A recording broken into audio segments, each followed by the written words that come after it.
Lire et écrire.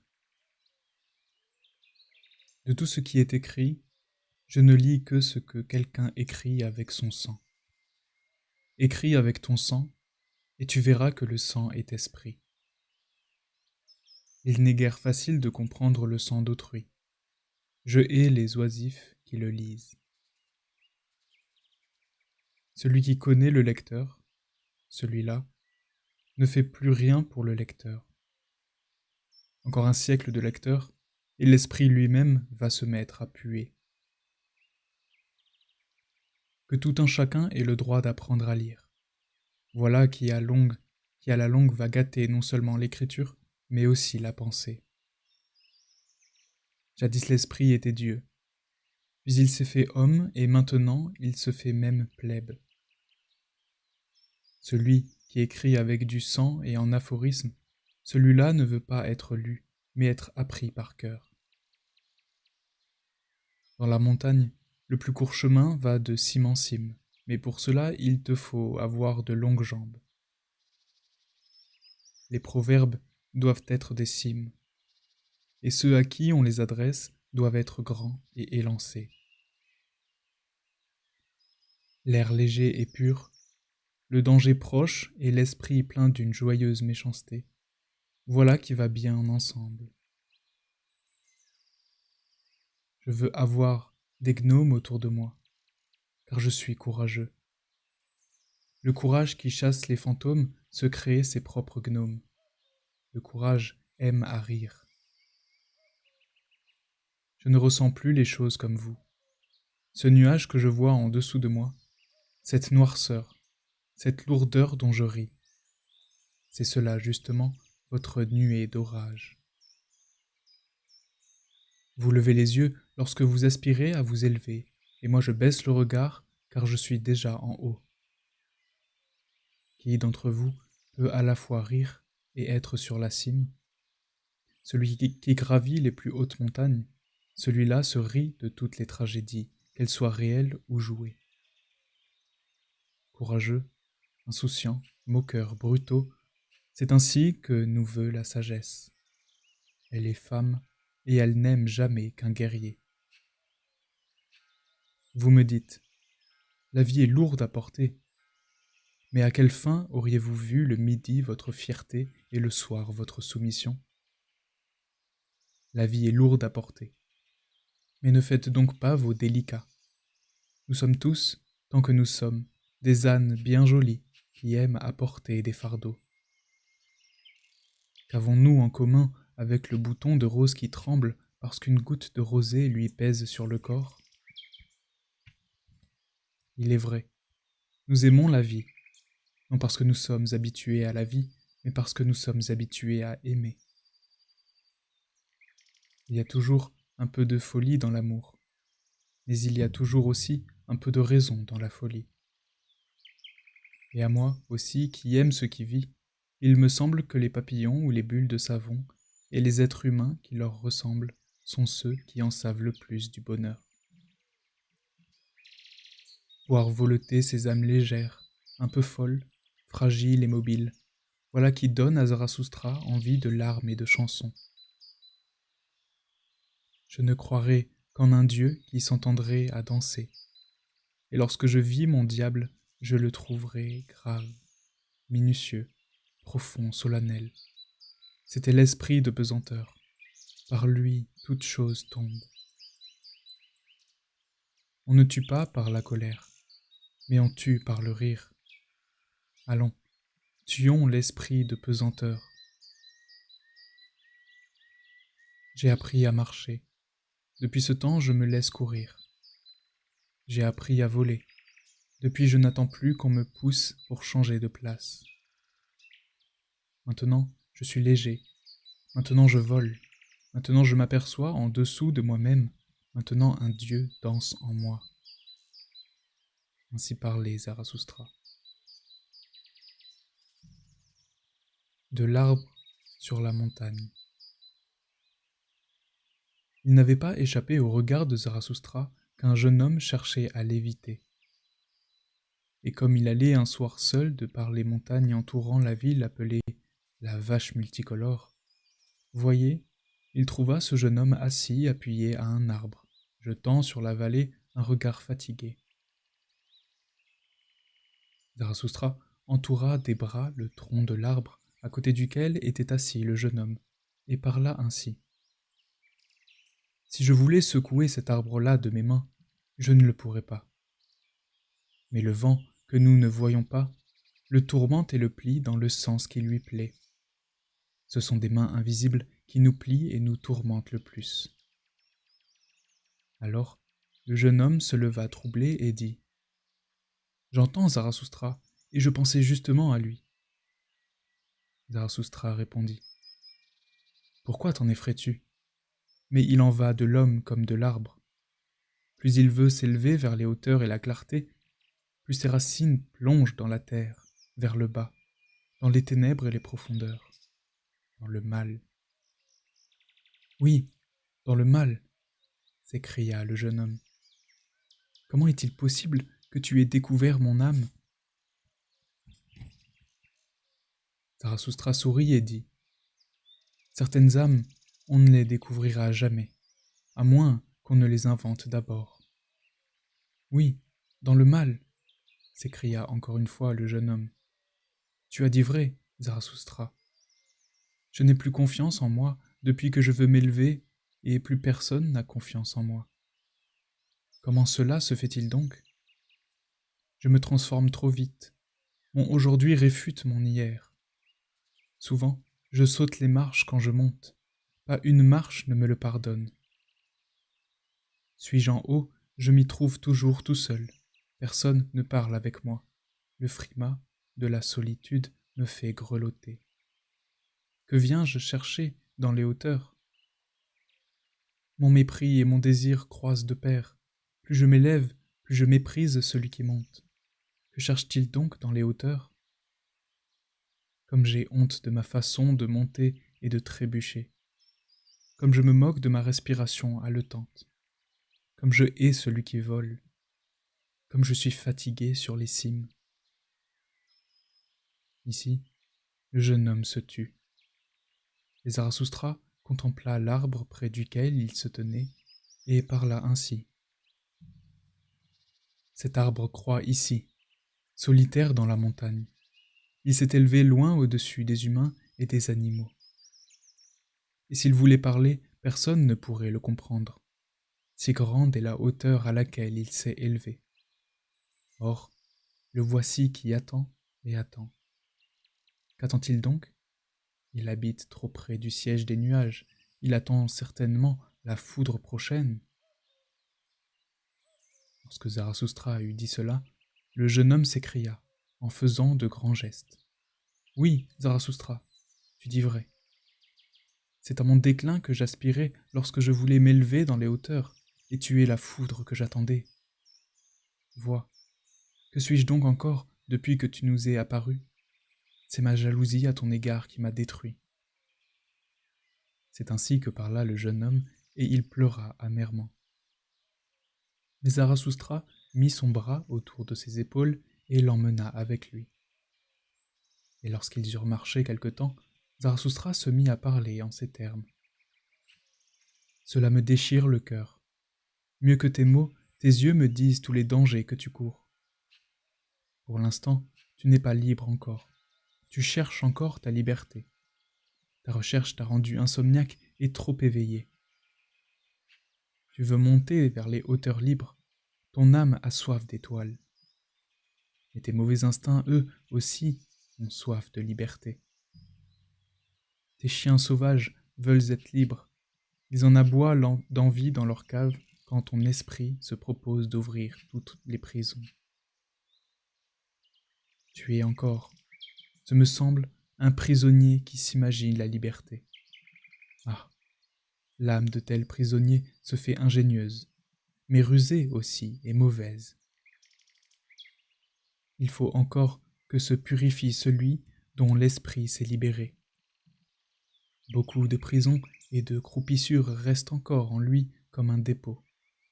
Il faut que son regard aussi devienne pur. Moi, je connais le danger que tu cours. Mais sur mon amour et sur mon espoir, je t'en conjure, ne jette ni ton amour, ni ton espoir. Tu te sens encore noble, et les autres aussi se sentent nobles, eux qui t'en veulent et t'adressent des regards méchants. Sache qu'à tous, un être noble barre la route. Aux hommes de bien, un être noble aussi barre le chemin. Même s'ils le nomment un homme de bien, il n'empêche qu'ils veulent l'écarter. Celui qui est noble veut créer quelque chose de nouveau et une nouvelle vertu. L'homme de bien veut du vieux et que les vieilles choses soient maintenues. Mais le danger que court celui qui est noble, ce n'est pas de devenir un homme de bien, mais au contraire un railleur, un destructeur. Ah, j'en connus des esprits nobles qui ont perdu leur espoir le plus élevé, et les voilà qui se mirent à calomnier tout espoir. Ils vécurent, dès lors, insolents dans de brefs plaisirs, et c'est à peine s'ils projetaient le but d'un jour sur le lendemain. L'esprit, c'est aussi une volupté. Voilà ce qu'ils disaient. Alors les ailes de leur esprit se brisèrent, et maintenant ils se traînent et souillent tout autour de lui en rongeant. Autrefois, ils pensaient devenir des héros. Ils sont devenus des jouisseurs. Le héros leur fait honneur et les effraie. Mais sur mon amour et mon espoir, je t'en conjure, ne regrette pas le héros qui est dans ton âme. Que ton espoir le plus haut soit pour toi une chose sainte. Ainsi parlait Zarathustra. Des prédicateurs de la mort. Il y a des prédicateurs de la mort, et la terre est pleine de gens à qui il faut prêcher de se détourner de la vie. La terre est pleine de gens superflus. La vie est gâchée par ceux qui sont beaucoup trop nombreux. Qu'on les détourne de la vie, ces gens, au moyen de la vie éternelle. Jaune. C'est ainsi que l'on nomme les prédicateurs de la mort, ou noirs. Mais, moi, je veux vous les montrer sous d'autres couleurs. Il y a ceux qui sont terribles, qui promènent en eux la bête de proie et n'ont pas le choix, à moins que ce ne soit les plaisirs ou la mortification. Ils ne sont pas même devenus des humains, ceux-ci qui sont terribles. Ils prêchent donc qu'il faut se détourner de la vie et qu'ils s'en aillent eux-mêmes. Il y a les phtisiques de l'âme. À peine sont-ils nés qu'ils commencent déjà à mourir et se languissent dans des doctrines de la fatigue et de la renonciation. Ils veulent bien mourir, et nous devrions approuver leurs désirs. Gardons-nous d'éveiller ces morts et de blesser ces cercueils. Rencontrent-ils un malade, un vieillard ou un cadavre, aussitôt ils se disent « La vie est réfutée ». Mais eux seuls sont réfutés, et leur œil qui ne voit dans l'existence que ce seul visage. Enveloppés d'épaisse mélancolie et désireux de petits hasards qui apportent la mort, c'est comme cela qu'ils attendent en serrant les dents. Mais encore, ils allongent le bras pour prendre des sucreries et en même temps se moquent de leur propre enfantillage. Ils s'accrochent à leur fétu de paille de vie et se moquent d'eux-mêmes de rester encore accrochés à un brin de paille. Leur sagesse parle en ces termes. Un fou, celui qui reste en vie, mais cette folie est nôtre. Et c'est cela justement ce qu'il y a de plus insensé dans la vie. La vie n'est que souffrance. Voilà ce que d'autres disent, et ils ne mentent pas. Tâchez donc, vous, de cesser d'être. Tâchez donc de faire cesser la vie, puisqu'elle n'est que souffrance. Et que la doctrine de votre vertu s'exprime en ces termes. Tu dois te tuer toi-même, tu dois disparaître, t'effacer. La jouissance est péché, disent les uns qui prêchent la mort. Allons, écartons-nous et n'engendrons pas d'enfants. Engendrer est pénible, disent les autres. Pourquoi encore engendrer? De toute façon, on n'engendre que des malheureux.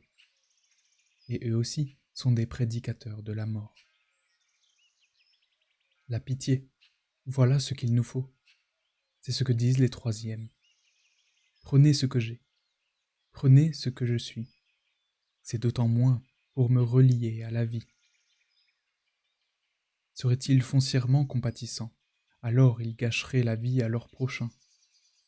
Être méchants, ce serait leur véritable bonté. Mais ils veulent se défaire de la vie. Que leur importe alors d'y attacher plus solidement encore les autres avec leurs chaînes et leurs cadeaux. Et vous aussi, pour qui la vie est un travail et une agitation échevelée. N'êtes-vous pas fatigué de la vie? N'êtes-vous pas mûr pour le prêche de la mort? Vous tous, qui aimez le travail acharné, et tout ce qui va vite, tout ce qui est neuf et inconnu, vous vous supportez mal. Votre assiduité n'est que malédiction et volonté de vous oublier vous-même. Si vous croyiez davantage à la vie, vous vous donneriez moins à l'instant. Mais pour attendre, et vous n'avez pas en vous suffisamment de contenu, et vous n'en avez pas même assez pour la simple paresse. Partout, on entend la voix de ceux qui prêchent la mort, et la terre est pleine de ceux à qui il convient de prêcher la mort. Ou bien la vie éternelle. Pour moi, c'est la même chose, pourvu seulement qu'ils y aillent bien vite. Ainsi parlait Zarathustra.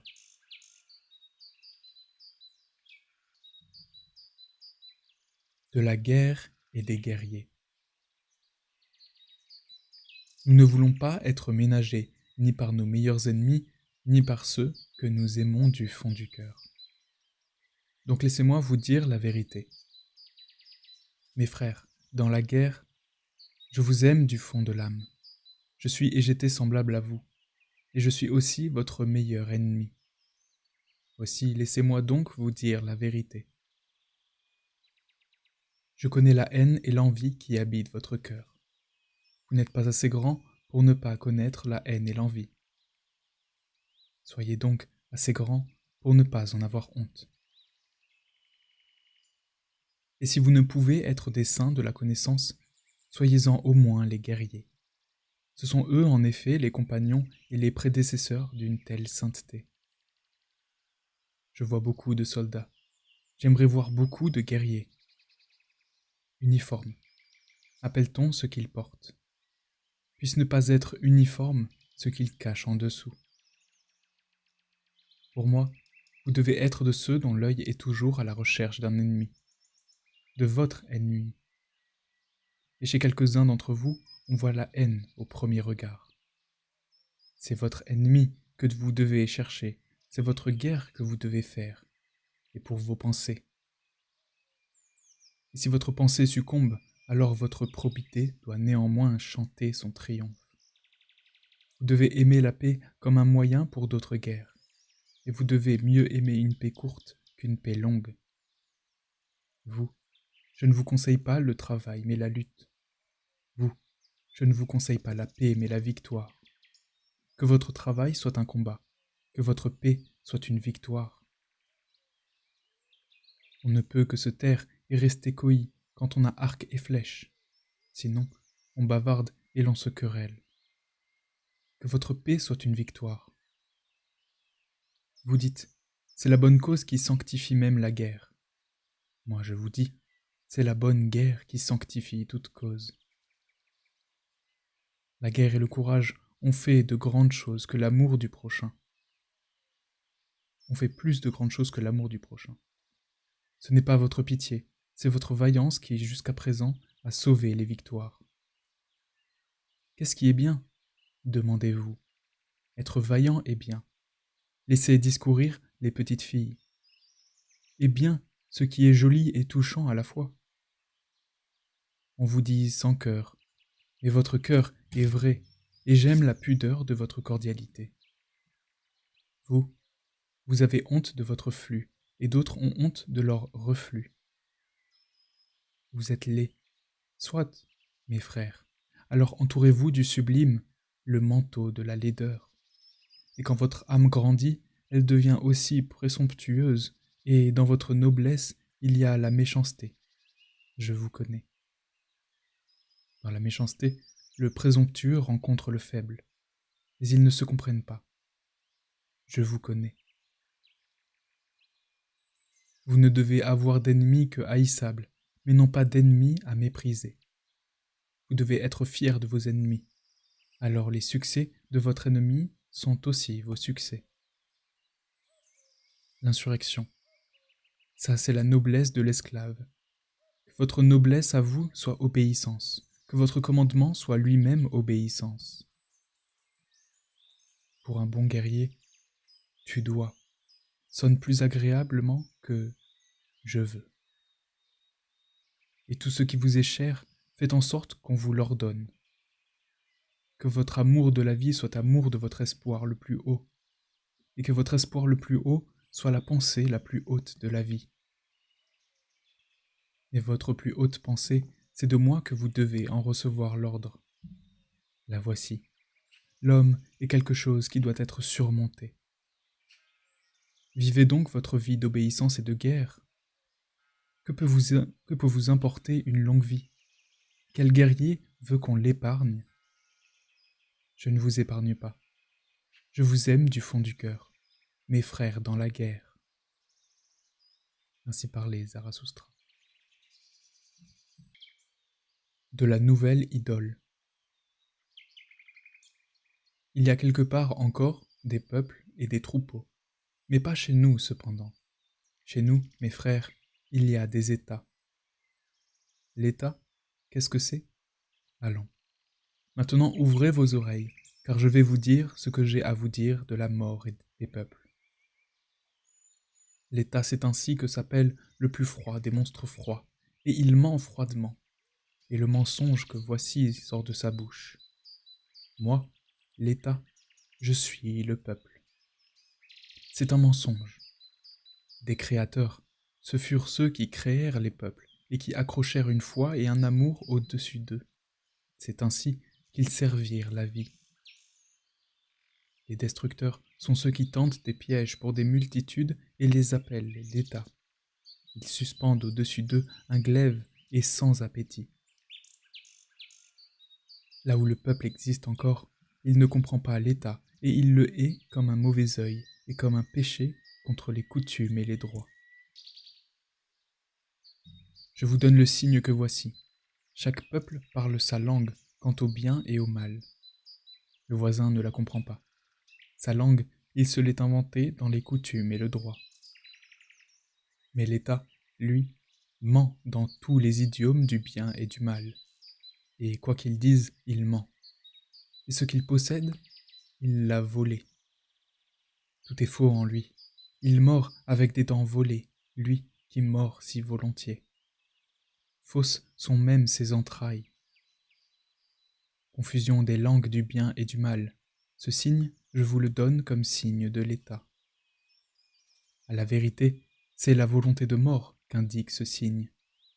En vérité, il appelle les prédicateurs de la mort. Il naît beaucoup trop d'humains. Pour ceux qui sont en trop, on a inventé l'État. Regardez donc comme il les attire, c'est trop nombreux. Comme il les ingurgite et mâche et remâche. Sur terre, il n'est rien de plus grand que moi. Je suis le doigt qui crée l'ordre, le doigt de Dieu. Voilà ce que hurle le monstre. Et ce ne sont pas seulement ceux qui ont les oreilles longues et la vue courte qui tombent à genoux. Hélas, en vous aussi, ô grandes âmes, il susurre ces sombres mensonges. Hélas, il devine les cœurs riches qui aiment à se dépenser. Oui, vous aussi, il vous devine, vous, vainqueurs du Dieu ancien. Vous vous êtes fatigué au combat, et maintenant votre fatigue, de plus, sert à la nouvelle idole. Elle aimerait disposer autour d'elle héros et hommes d'honneur. La nouvelle idole. Il aime à se chauffer au soleil des bonnes consciences, ce monstre froid. Elle veut tout vous donner, pourvu que vous l'adoriez. la nouvelle idole. Aussi achète-t-elle l'éclat de vos vertus et le fier regard de vos yeux. Elle veut se servir de vous pour appâter ceux qui sont en surnombre. Oui, il est vrai, on a fait là une trouvaille d'une diabolique habileté, un cheval de mort, tout cliquetant des oripeaux d'honneur divin. Oui, l'on a inventé là une mort pour les multitudes, une mort qui se vante d'être la vie. En vérité, un fier service rendu à tous les prédicateurs de la mort. J'appelle état le lieu où sont tous ceux qui boivent du poison, qu'ils soient bons ou mauvais. État, l'endroit où ils se perdent tous, les bons et les méchants. État, le lieu où le lent suicide de tous s'appelle la vie. Regarde-les-moi, c'est superflu. Ils volent les œuvres des inventeurs et les trésors des sages. Leur vol, ils l'appellent culture. Et tout leur devient maladie et revers. Regardez-les-moi, c'est superflu. Toujours, ils sont malades. Ils vomissent leur bile, et c'est ce qu'ils appellent leurs journaux. Ils s'entre-dévorent et ne sont même pas capables de se digérer. Regardez-les-moi donc, c'est superflu. Ils acquièrent des richesses et en deviennent plus pauvres. Ils veulent la puissance et avant tout le levier de la puissance. Ils veulent beaucoup d'argent, ces impuissants. Regardez-les grimper, ces singes agiles. Ils grimpent les uns par-dessus les autres et ainsi s'entraînent dans la boue et l'abîme. Tous, ils veulent accéder au trône. C'est leur folie. Comme si le bonheur était assis sur le trône. C'est souvent la boue qui est sur le trône, et souvent aussi le trône sur la boue. Tous, ils m'apparaissent des fous, des singes qui grimpent, des surexcités. Leur idole sent mauvais, ce monstre froid. Tous tant qu'ils sont, ils sentent mauvais, ces idolâtres. Mes frères, voulez-vous donc étouffer dans les émanations de leur gueule et de leurs appétits? Brisez plutôt les fenêtres et sautez dehors, à l'air libre. Écartez-vous donc de la mauvaise odeur, fuyez l'idolâtrie des superflus.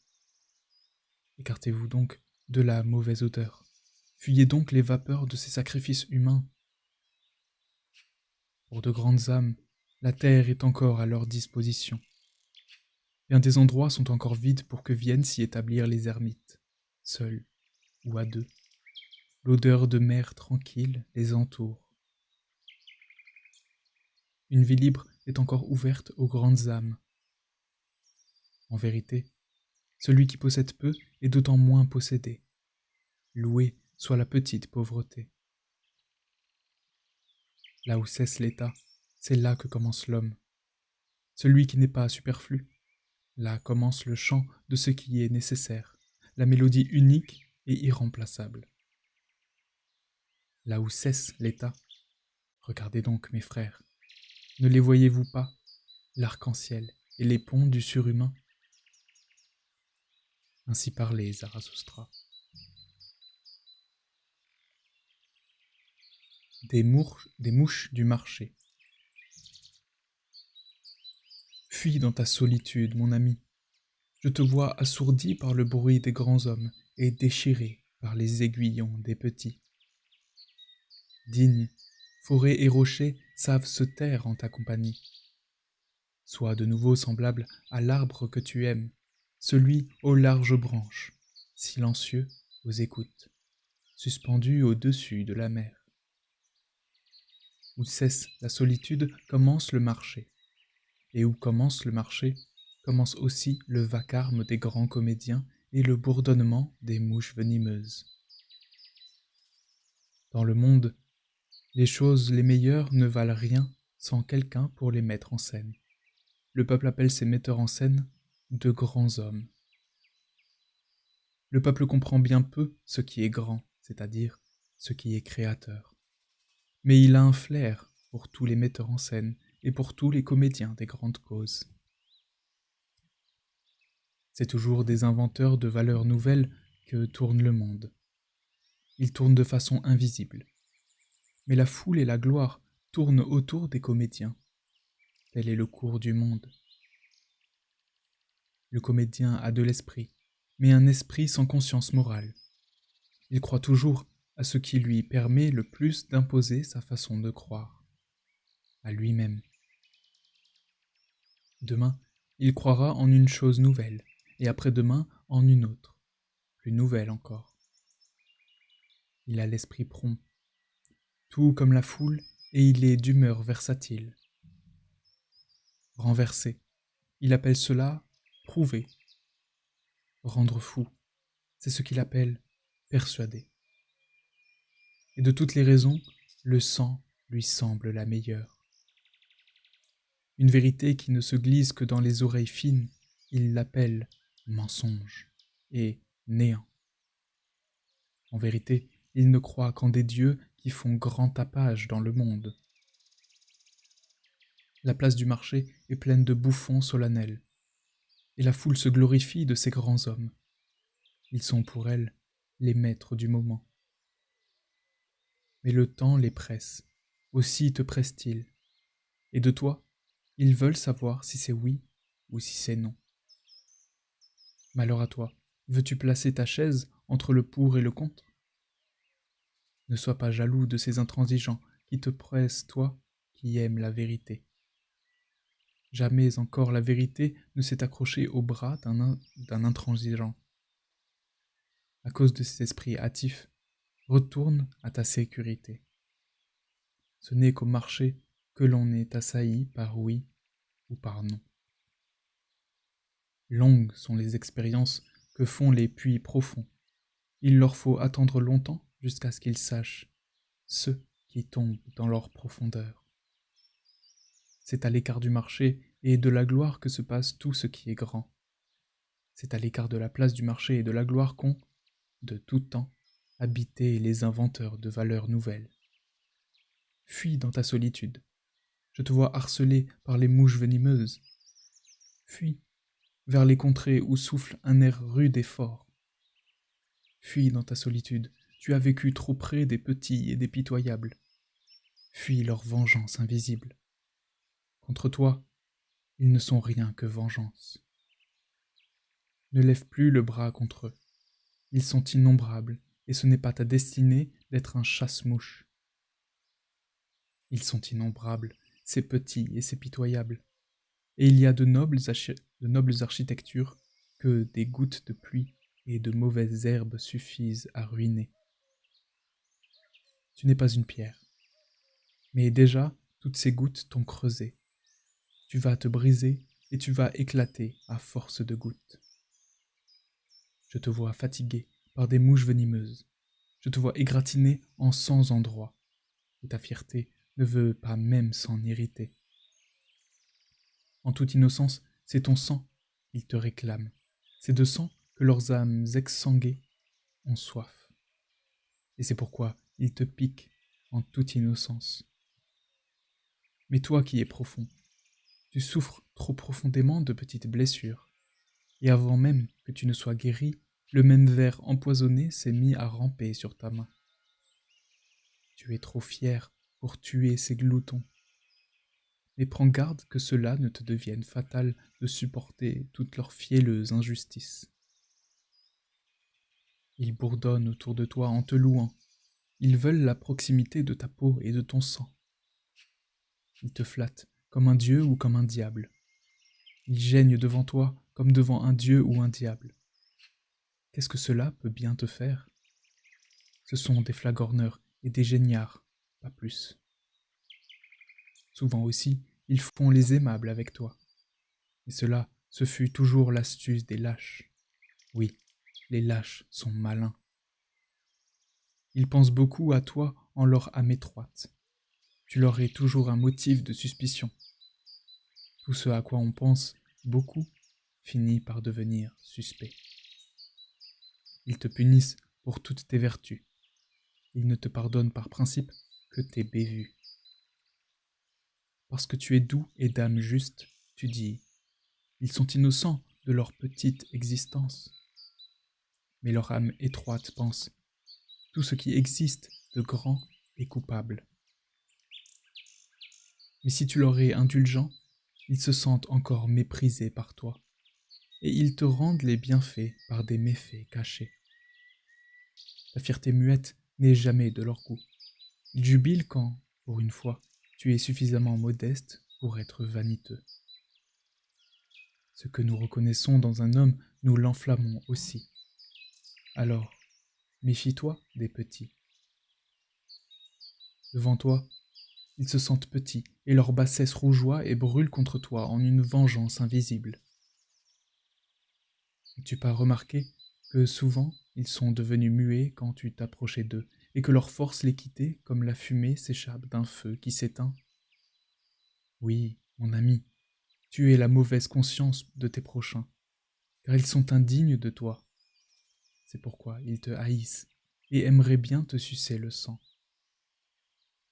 Tes prochains seront toujours des mouches venimeuses, ce qu'il y a de grand en toi. Cela même doit les rendre plus venimeux et les rendre toujours plus semblables à des mouches. Mon ami, fuis dans ta solitude, et là où souffle un air rude et fort. Ce n'est pas ta destinée d'être chasse-mouche. Ainsi parlait Zarathustra.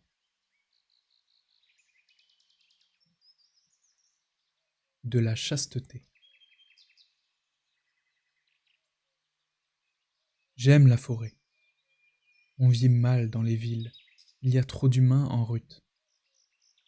Ne vaut-il pas mieux tomber aux mains d'un meurtrier que dans les rêves d'une femme en chaleur? Regardez-les-moi, ces hommes. Leur œil le dit bien. Ils ne connaissent rien de meilleur sur terre que de coucher avec une femme. La fange recouvre le fond de leur âme. Et malheur, si leur fange, en plus, a de l'esprit. Si vous étiez tout au moins des animaux accomplis. Mais l'innocence fait partie de l'animal. Vous conseillais-je de tuer vos sens? Je vous conseille l'innocence des sens. Vous conseillais-je la chasteté? La chasteté est chez quelques-uns une vertu, mais chez beaucoup, elle est presque un vice. Ces derniers, sans doute, se contiennent, mais la chienne sensualité transparaît, remplie de jalousie dans tout ce qu'ils font. Jusque dans les hauteurs de leur vertu, et jusque dans la froideur de l'esprit, la bête les poursuit et les inquiète. Et avec quelle gentillesse la chienne sensualité sait mendier un morceau d'esprit quand on lui refuse un morceau de chair. Vous aimez les tragédies et tout ce qui brise le cœur. Mais moi, je me méfie de votre chienne. Vous avez, je trouve, des yeux par trop cruels, et vous regardez voluptueusement ce qui souffre. Votre lubricité ne s'est-elle pas simplement travestie pour prendre le nom de pitié? Et je vous propose cette image. Il en est beaucoup ceux qui veulent chasser leurs démons et sont devenus eux-mêmes des pourceaux. Celui à qui la chasteté est difficile, il faut la lui déconseiller, qu'elle ne devienne pas le chemin de l'enfer, c'est-à-dire fange et lubricité de l'âme. Parlais-je de choses sales? Ce n'est pas pour moi ce qu'il y a de plus grave. Ce n'est pas quand elle est sale que celui qui accède à la connaissance répugne à descendre dans l'eau de la vérité. C'est quand elle est peu profonde. En vérité, il existe des hommes foncièrement chastes. Ils ont le cœur plus doux et ils rient plus volontiers et plus souvent que vous. Ils rient aussi de leur chasteté et demandent: qu'est-ce qui est la chasteté? La chasteté n'est-elle pas folie? Mais cette folie est venue à nous. Ce n'est pas nous qui sommes allés à elle. Nous avons offert à cette hôte le gîte et le cœur. Maintenant, il habite chez nous. Qu'il reste aussi longtemps qu'il lui plaira. Ainsi parlait Zarathustra. De l'ami. Il y en a toujours un de trop auprès de moi. Ainsi pense l'ermite. Toujours une fois un. À la longue, ça fait deux. Je et moi sont toujours en train de converser avec trop d'ardeur. Comment pourrait-on y tenir s'il n'y avait un ami? Toujours pour l'ermite, l'ami est le tiers. Le tiers est le bouchon qui empêche la conversation de ces deux-là de sombrer dans les profondeurs. Ah, il y a par trop de profondeur pour tous les ermites. C'est pourquoi ils désirent tellement un ami et sa hauteur. Notre foi en autrui trahit ce que nous aimerions bien être. Notre foi en nous-mêmes. Notre désir d'un ami est le traître qui nous révèle. Et bien souvent, on ne veut avec l'amour que sauter par-dessus la jalousie. Et souvent, l'on attaque et l'on se fait un ennemi pour cacher que l'on est soi-même vulnérable. Sois au moins mon ennemi. C'est ainsi que parle le véritable respect qui n'ose solliciter l'amitié. Si l'on veut avoir un ami, il faut aussi vouloir faire la guerre pour lui. Et pour faire la guerre, il faut pouvoir être ennemi. Il faut encore honorer l'ennemi dans l'ami. Peux-tu t'approcher tout près de ton ennemi sans passer de son côté? On doit avoir dans son ami son meilleur ennemi. C'est quand tu le combats que ton cœur doit être le plus près de lui. Tu ne veux pas être vêtu devant ton ami. Ton ami doit se sentir honoré que tu te donnes à lui tel que tu es. Mais pour cela, il te voue à tous les diables. Celui qui ne fait pas mystère de lui, indigne, c'est pourquoi vous avez de bonnes raisons de craindre la nudité. Oui, si vous étiez des dieux, alors vous auriez le droit d'avoir honte de vos vêtements. Tu ne peux t'habiller assez bien pour ton ami, car tu ne dois être pour lui une flèche et un désir vers le surhumain. Car tu dois être pour lui une flèche et un désir vers le surhumain. As-tu déjà vu dormir ton ami, afin que tu apprennes quel aspect il a? Qu'est sinon le visage de ton ami? C'est ton propre visage dans un miroir rugueux et imparfait. As-tu déjà vu dormir ton ami? N'as-tu pas été effrayé de lui voir cet aspect-là? Oh, mon ami, l'homme est quelque chose qu'il faut surmonter. L'ami doit être passé maître dans l'art de deviner et dans l'art de se taire. Tu ne dois pas vouloir tout voir. Ton rêve doit te révéler ce que ton ami fait à l'état de veille. Que ta pitié soit divinatrice. Que tu saches d'abord si ton ami veut de la pitié. Peut-être aime-t-il en toi l'œil vif encore et le regard de l'éternité. Que ta pitié pour l'ami se cache sous une rude écorce. Tu dois t'y casser les dents. Ainsi, elle aura sa finesse et sa douceur. Es-tu pour ton ami air pur, solitude, et pain et médicaments? Il en est qui ne peuvent se libérer de leurs propres chaînes, et pourtant ils sont des libérateurs pour leurs amis. Es-tu un esclave? Alors tu ne peux être ami. Es-tu un tyran? Ainsi tu ne peux avoir d'amis. Par trop longtemps, un esclave et un tyran se dissimulaient dans la femme. C'est pourquoi la femme n'est pas encore capable d'amitié. Elle ne connaît que l'amour. Dans l'amour de la femme, il y a de l'injustice et de l'aveuglement à l'égard de tout ce qu'elle n'aime pas. Et même dans l'amour éclairé de la femme, il y a encore guet-apens, éclair et nuit à côté de la lumière. La femme n'est pas encore capable d'amitié. Les femmes sont encore chattes, des oiseaux, au meilleur cas, des vaches. La femme n'est pas encore capable d'amitié. Mais dites-moi, vous les hommes, lequel d'entre vous est capable d'amitié? Oh, malheur à votre pauvreté, vous, les hommes, malheur à votre avarice d'âme. Ce que vous donnez à l'ami, je veux même le donner à mon ennemi, et cela ne m'en rendra pas plus pauvre. Il existe de la camaraderie, puisse-t-il exister de l'amitié. Ainsi parlait Zarathustra.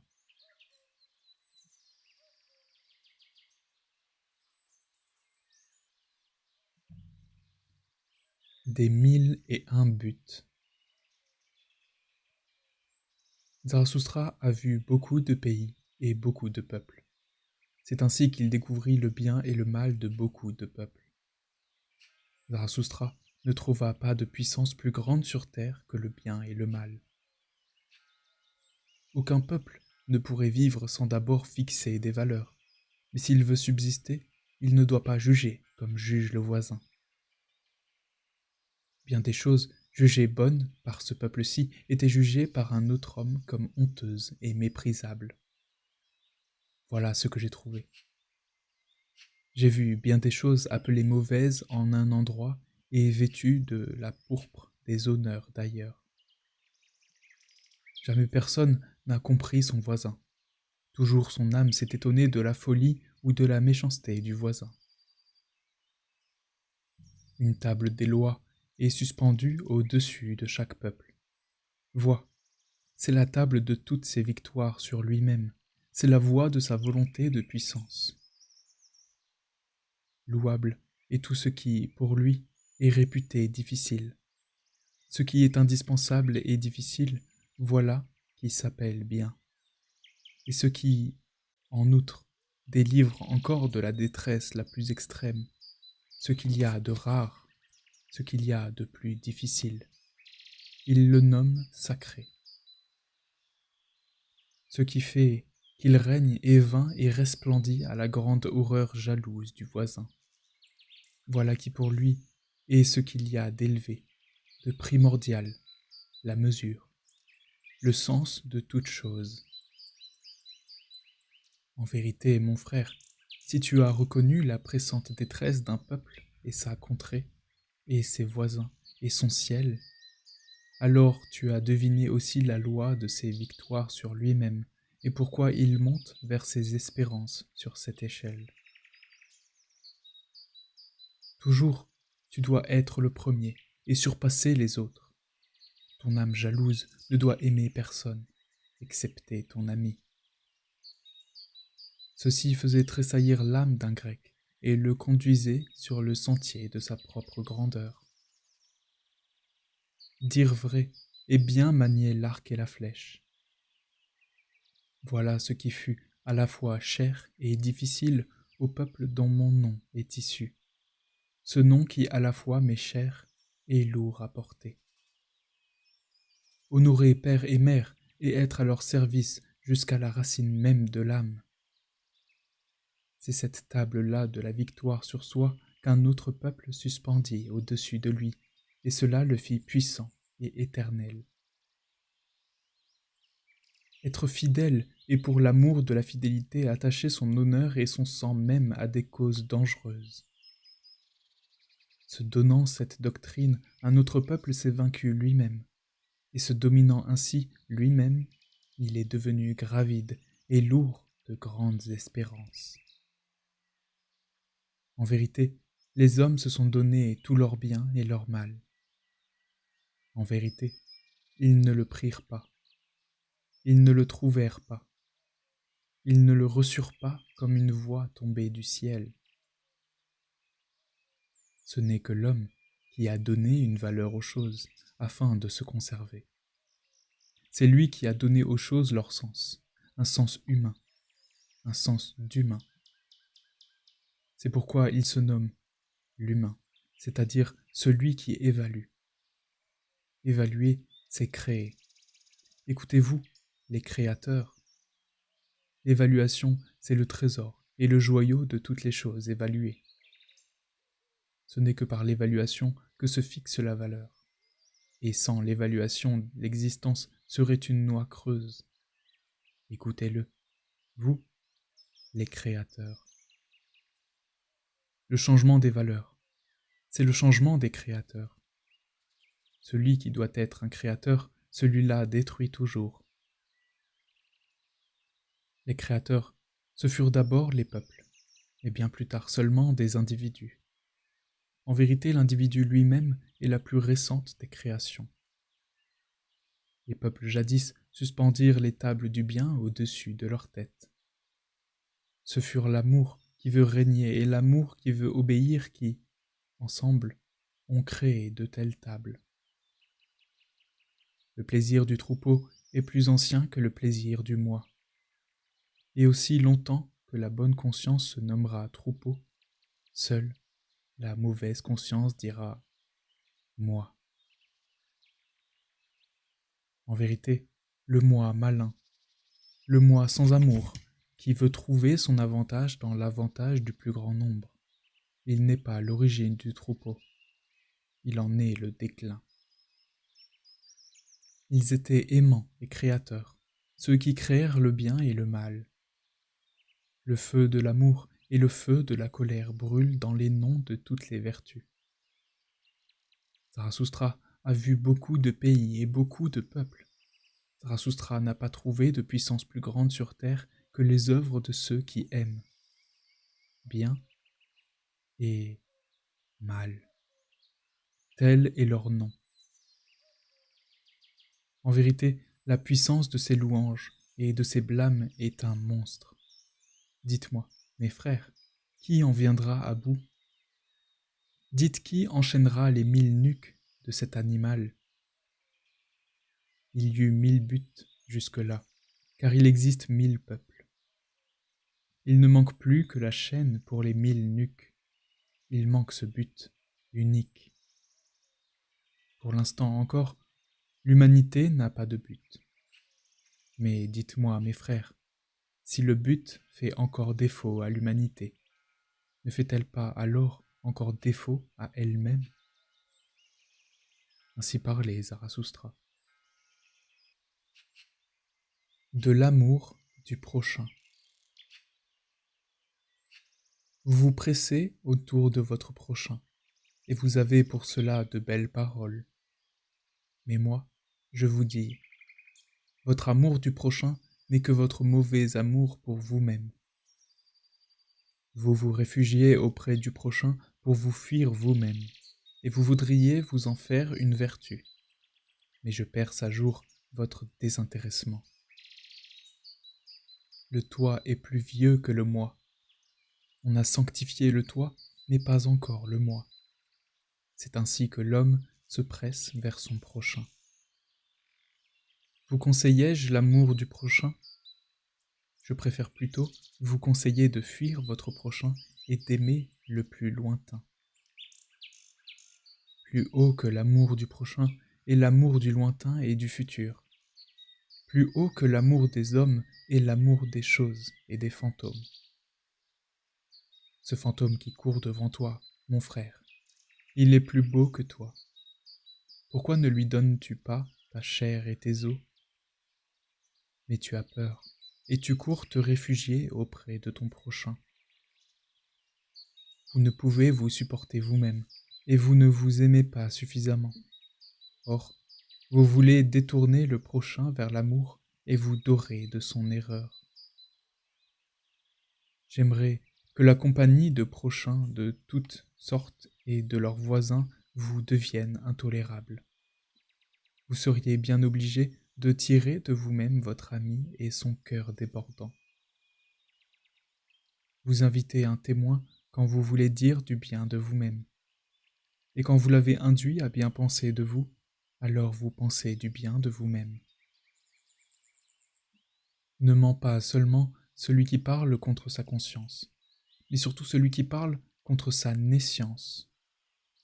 Et ainsi, vous parlez de vous dans votre commerce quotidien et trompez le voisin en même temps que vous-même.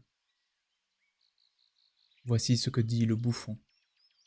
Le commerce des hommes gâte le caractère, surtout lorsque l'on n'en a pas. L'un va auprès de son prochain, parce qu'il se cherche lui-même, et un autre parce qu'il aimerait se perdre.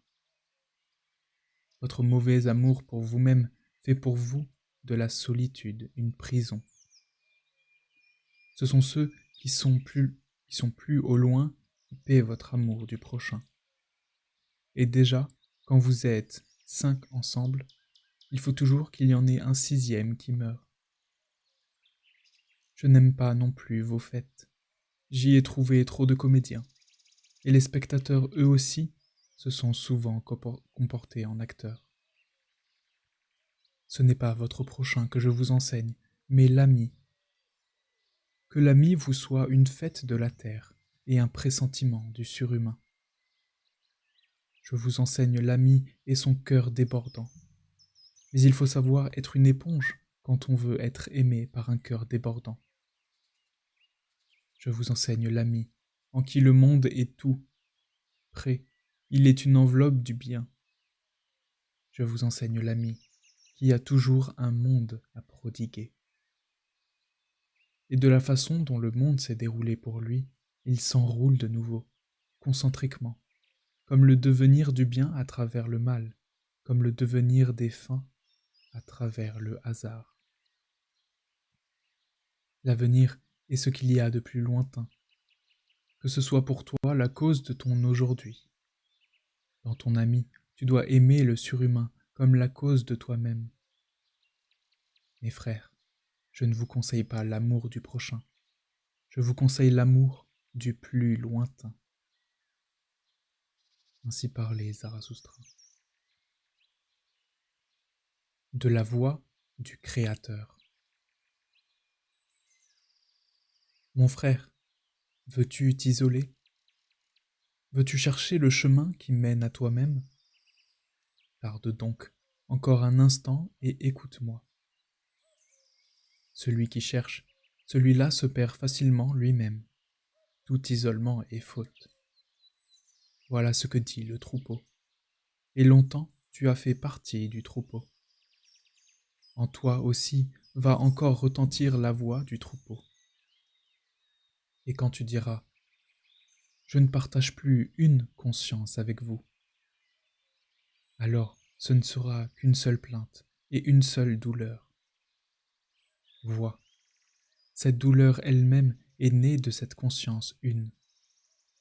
Et le dernier reflet de cette conscience brille encore dans ton chagrin. Mais tu veux suivre le chemin de ta tristesse, qui est le chemin vers toi-même. Alors montre-moi que tu en as le droit et la force. Es-tu une force et un droit nouveau? Un premier mouvement? Une roue roulant par elle-même? Peux-tu aussi forcer les étoiles à graviter autour de toi? Hélas, il existe tant de voluptueuses convoitises tendues vers les sommets. Il y a tant de ces convulsions des ambitieux. Montre-moi que tu n'es pas de ces voluptueux et que tu n'es pas de ces ambitieux. Hélas, il y a tant de grandes pensées. Elles n'agissent pas plus qu'un soufflet. Elles se gonflent et soufflent du vide. Tu te dis libre. Je veux entendre ta pensée, maîtresse, et non pas apprendre que tu t'es délivré d'un joug. Es-tu l'un de ceux qui eurent le droit d'échapper à un joug? Il en est qui ont perdu leur dernière valeur en rejetant leur état de servitude. Libre de quoi? Qu'importe, à Zarathustra, mais que ton œil clair m'annonce. Libre, pourquoi?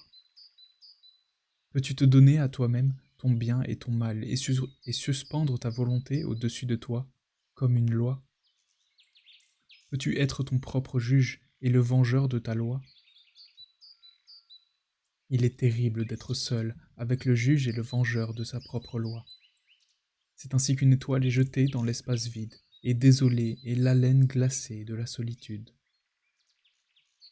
Aujourd'hui encore tu souffres du grand nombre, toi qui es un. Aujourd'hui encore tu as tout ton courage et tes espérances. Mais un jour la solitude te fatiguera, un jour ta fierté se courbera, et ton courage grincera des dents. Un jour tu crieras « Je suis seul ». Un jour, tu ne verras plus tes hauteurs, mais tu verras de par trop près ce qui est bas. Ce qu'il y a en toi de noblesse se remplira de crainte comme un fantôme. Tu crieras un jour « Tout est faux ». Il y a des sentiments qui veulent tuer le solitaire. S'ils n'y parviennent pas, c'est eux-mêmes qui doivent mourir. Mais es-tu capable d'être meurtrier? Connais-tu déjà le mot mépris, mon frère, et le tourment de ta justice qui te fait être juste avec ceux qui te méprisent? Tu en forces beaucoup à se déjuger à ton propos, et de cela ils t'en veulent terriblement. Tu es venu près d'eux, et tu as cependant passé ton chemin. Cela, ils ne le te pardonneront jamais. Tu vas par-delà eux-mêmes, mais plus tu t'élèves, plus tu apparais petit à l'œil de la jalousie. Mais c'est celui qui vole qu'on déteste le plus. Comment voudriez-vous être juste à mon égard? Dois-tu dire. Je choisis votre injustice comme la part qui est à ma mesure. Il jette l'injustice et ordure contre le solitaire. Mais, mon frère, si tu veux être une étoile, il te faut néanmoins les éclairer autant. Et méfie-toi des bons et des justes. Ils aiment à crucifier ceux qui s'inventent leur propre vertu. Ils haïssent le solitaire. Méfie-toi aussi de la sainte ingénuité. Tout ce qui n'est pas ingénu lui est impie. Elle aime à jouer aussi avec le feu des bûchers. Et méfie-toi aussi des accès de ton amour. Par trop vite, le solitaire tend la main à celui qu'il rencontre. À certains hommes, tu ne dois pas donner la main, mais seulement la patte. Et je veux que ta patte ait aussi des griffes. Mais l'ennemi, le pire que tu puisses rencontrer, tu le seras toujours toi-même.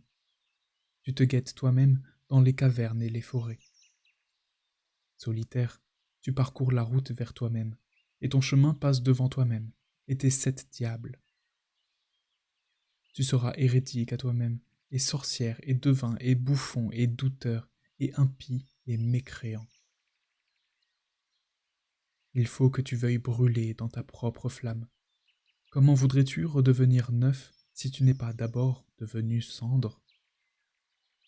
Solitaire, tu parcours le chemin du Créateur. Tu veux te créer un Dieu à partir de tes 7 diables. Solitaire, tu parcours le chemin de ceux qui aiment. Tu l'aimes toi-même, et c'est pourquoi tu te méprises, comme ne se méprisent que ceux qui aiment. Celui qui aime veut créer, parce qu'il méprise. Que c'est de l'amour celui qui ne fut point obligé de mépriser ce qu'il aimait?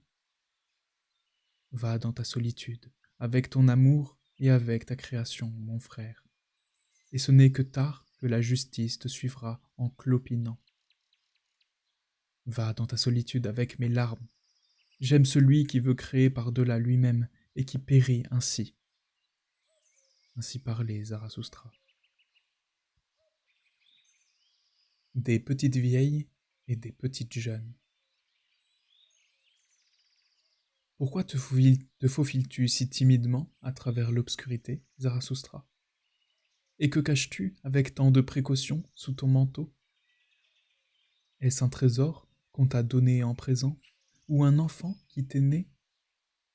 Ou suis-tu maintenant toi-même le chemin des voleurs, toi, l'ami des méchants? En vérité, mon frère, dit Zarathustra, c'est un trésor dont on m'a fait cadeau. C'est une petite vérité que je porte.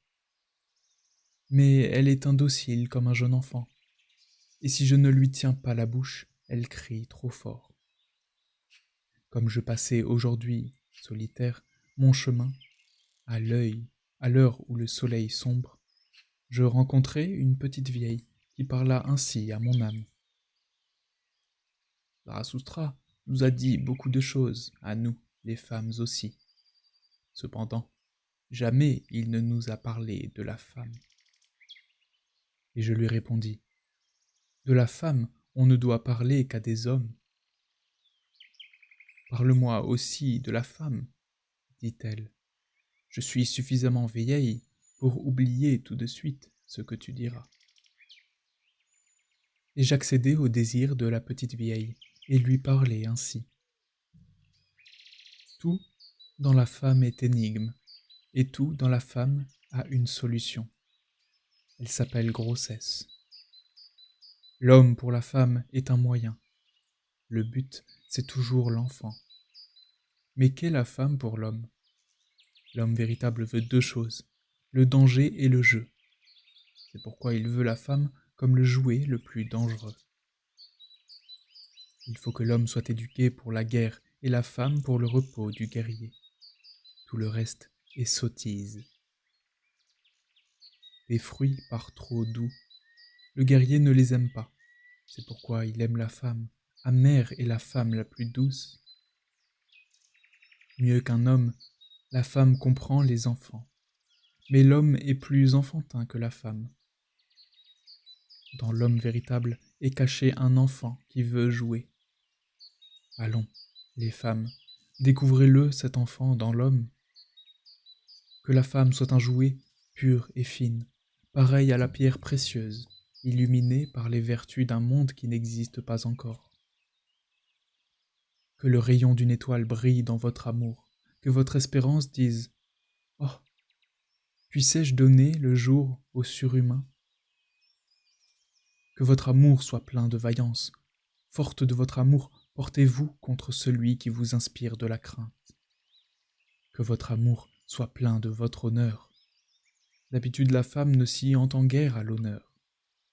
Mais que ceci soit votre honneur, de toujours aimer plus qu'on ne vous aime, et de ne jamais être les secondes. Que l'homme craigne la femme quand elle aime. Elle fait alors tous les sacrifices, et toute autre chose lui semble alors sans valeur. Que l'homme craigne la femme quand elle est, car l'homme au fond de l'âme est simplement méchant. La femme, elle, au fond de l'âme, est mauvaise. Qui la femme est-elle le plus? Ainsi parle le fer à l'aimant. C'est toi que je hais le plus, parce que tu attires et parce que tu n'es pas assez fort pour tirer à toi. Le bonheur de l'homme dit « je veux ». Le bonheur de la femme dit « il veut ». Regarde, c'est maintenant à peine que le monde est accompli. Voilà ce que pense toute femme quand elle obéit de tout son amour. Et il faut que la femme obéisse et qu'elle trouve une profondeur pour sa surface. L'âme de la femme est toute surface, une pellicule mobile, agitée, sur une eau peu profonde. Mais l'âme de l'homme est profonde. Son fleuve mugit dans des grottes souterraines. La femme devine sa force, mais ne la comprend pas. Alors, la petite vieille me répondit. Zarathustra a dit de fort aimables choses, et surtout pour celles qui sont assez jeunes pour cela. C'est étrange. Zarathustra connaît peu les femmes et pourtant il a raison. Serait-ce parce que rien n'est impossible chez la femme? Et maintenant, en remerciement, accepte une petite vérité. Je suis assez vieille pour te le dire. Enveloppe-la bien et tiens-lui la bouche. Sinon, elle crie trop fort, cette petite vérité. Donne-moi ta petite vérité, femme, dis-je, et parla ainsi la petite vieille. Tu vas voir des femmes? N'oublie pas ton fouet. Ainsi parlait Zarathustra. De la morsure de la vipère. Un jour, comme il faisait chaud, Zarathustra s'était endormi sous un figuier, et il avait mis ses bras sur la figure. Vint une vipère qui le mordit au cou. Zarathustra en cria de douleur. Lorsqu'il eut enlevé le bras de son visage, il regarda le serpent. Celui-ci alors reconnut les yeux de Zarathustra, se tordit maladroitement et voulut s'échapper. « Non pas, dit Zarathustra, je ne t'ai pas encore remercié. Tu m'as réveillé au moment voulu. Ma route est encore longue. Ta route n'est que courte, dit tristement la vipère. Mon poison tue. Zarathustra sourit. Quand donc un dragon est-il mort du poison d'un serpent? Dit-il. Mais reprends ton poison. Tu n'es pas assez riche pour m'en faire cadeau. Alors le serpent de Rechef s'enroula autour de son cou et lui lécha sa blessure. Comme Zarathustra a raconté ceci un jour à ses disciples, ils demandèrent: « Et quelle est la morale de cette histoire, ô Zarathustra ?» Zarathustra leur répondit: « Les bons et les justes m'appellent le destructeur. Mon histoire est amorale. Quand vous avez un ennemi, ne lui rendez pas le bien pour le mal, car cela lui ferait honte, mais prouvez-lui plutôt qu'il vous a fait du bien. Plutôt vous mettre en colère que d'humilier. Et si l'on vous maudit, il ne me plaît pas que vous vouliez bénir. Allez-y plutôt à votre tour de vos malédictions. Et s'il vous a été fait une grave injustice, ajoutez-en vite 5 petites. Il est horrible à voir celui qui est seul à être écrasé par l'injustice. Le saviez-vous? Une injustice partagée est déjà à moitié justice, et que celui qui peut porter l'injustice, que celui-là s'en charge. Une petite vengeance est plus humaine que pas de vengeance du tout. Et si la punition n'est pas aussi un droit et un honneur pour celui qui transgresse, alors je n'aime plus votre façon de punir. Il est plus noble de se donner tort que d'avoir raison, surtout lorsque l'on a raison. Seulement, il faut être assez riche pour cela. Je n'aime pas votre froide justice, et dans l'œil de vos juges, je vois toujours le regard du bourreau et son couperet froid. Dites, où trouve-t-on la justice qui est amour avec les yeux ouverts? Inventez-le-moi, cet amour qui ne porte pas seulement tous les châtiments, mais aussi toute faute. Inventez-la-moi, cette justice qui acquitte tout le monde, excepté celui qui juge. Voulez-vous encore entendre ceci? Pour celui qui veut être foncièrement juste, pour celui-là, même le mensonge sera amitié pour les hommes. Mais comment serais-je foncièrement juste? Comment puis-je donner à chacun son dû? Que ceci me suffise. Je donne à chacun ce qui est mien. Enfin, mes frères, gardez-vous de commettre une injustice à l'égard d'aucun ermite. Comment un ermite pourrait-il oublier? Comment pourrait-il se venger? Un ermite est comme un puits profond. Il est facile de jeter une pierre dedans. Mais si elle est tombée au fond, dites, qui ira l'en retirer? Gardez-vous d'offenser le solitaire. Mais si vous l'avez fait, tuez-le par-dessus le marché. Ainsi parlait Zarathustra.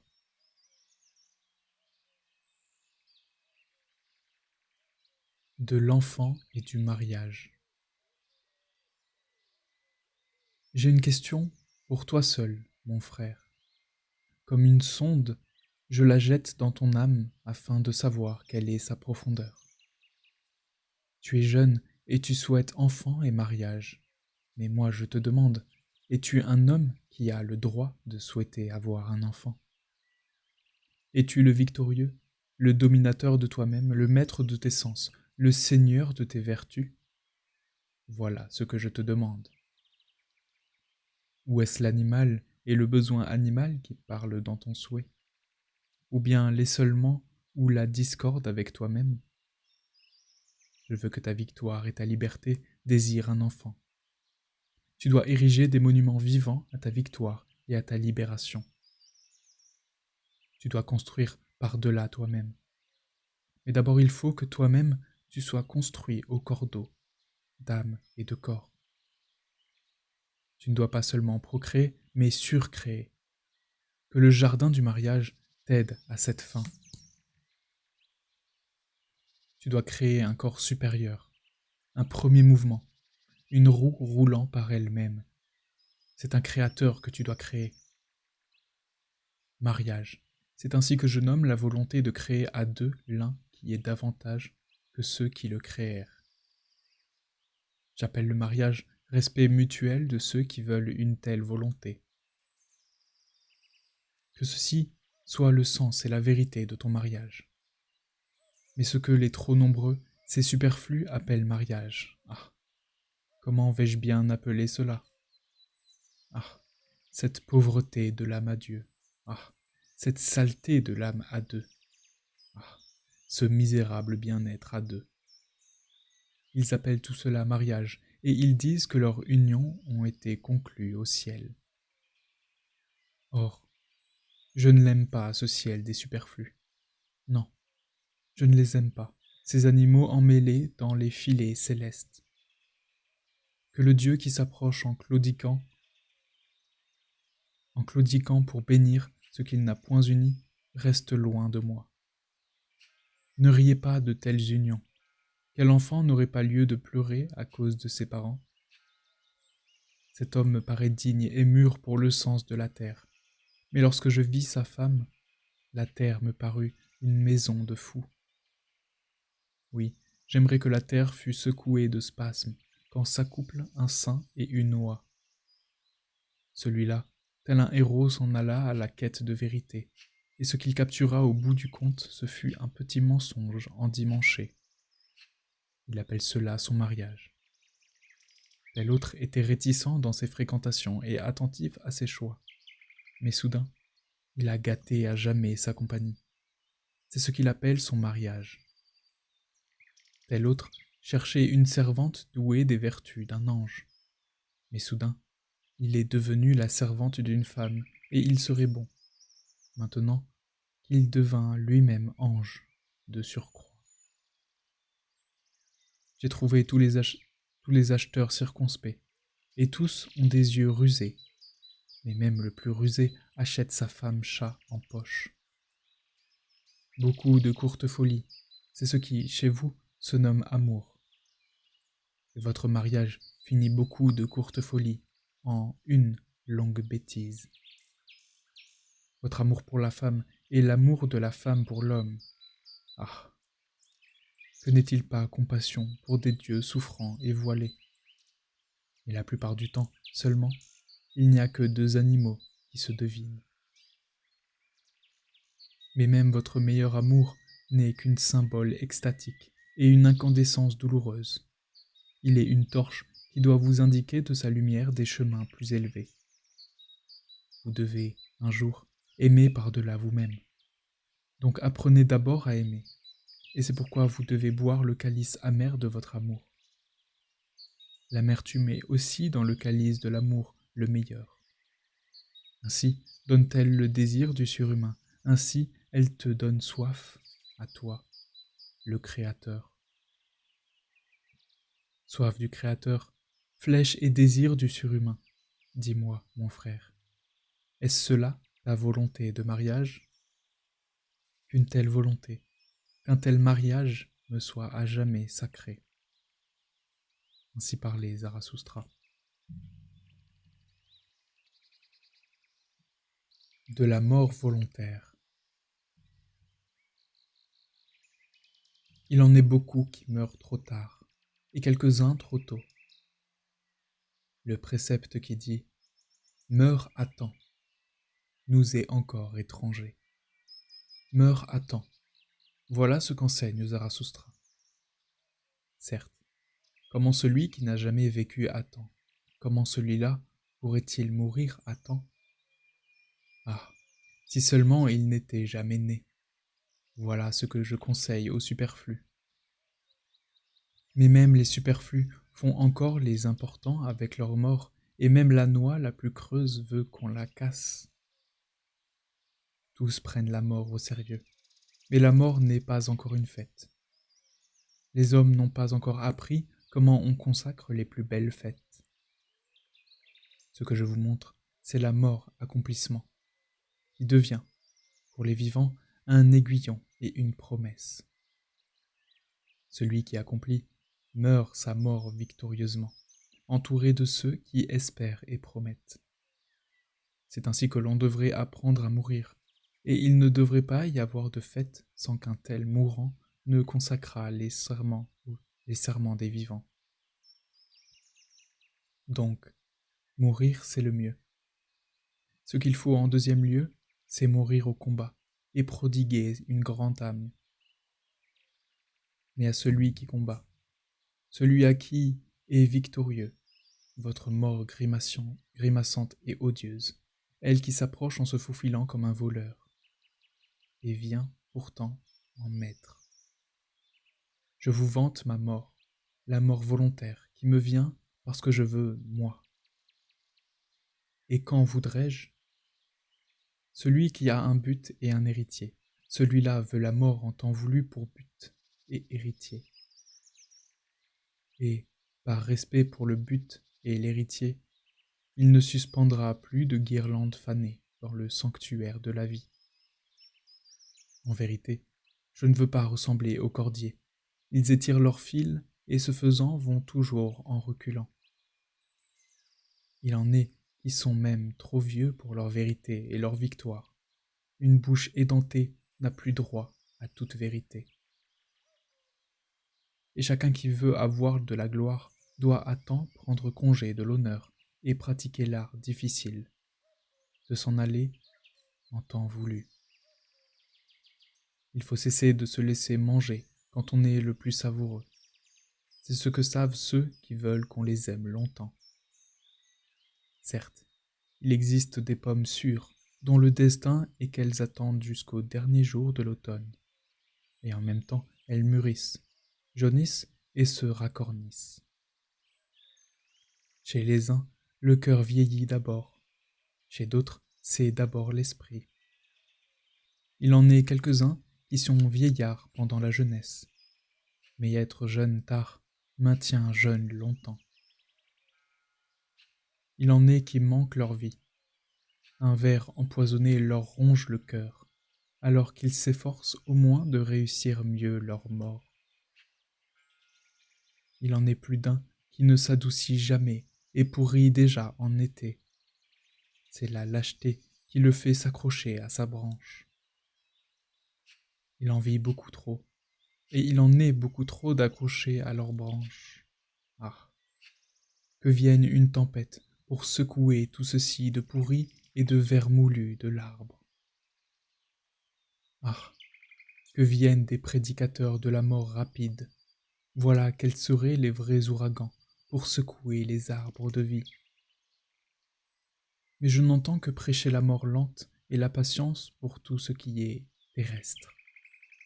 Ah, vous prêchez la patience pour ce qui est terrestre? C'est ce terrestre qui a trop de patience avec vous, gueule à blasphème que vous êtes. Il est vrai, cet Hébreu est mort trop tôt, que vénèrent les prédicateurs de la mort lente. Il en est beaucoup pour qui sa mort précoce est devenue fatale. Il ne connaissait encore que les larmes et la mélancolie de l'Hébreu, en même temps que la haine des bons et des justes.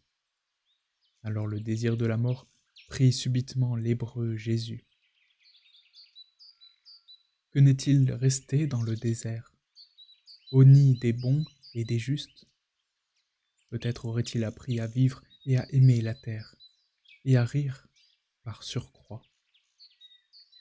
Croyez, mes frères, il est mort trop tôt. Lui-même aurait renié son enseignement.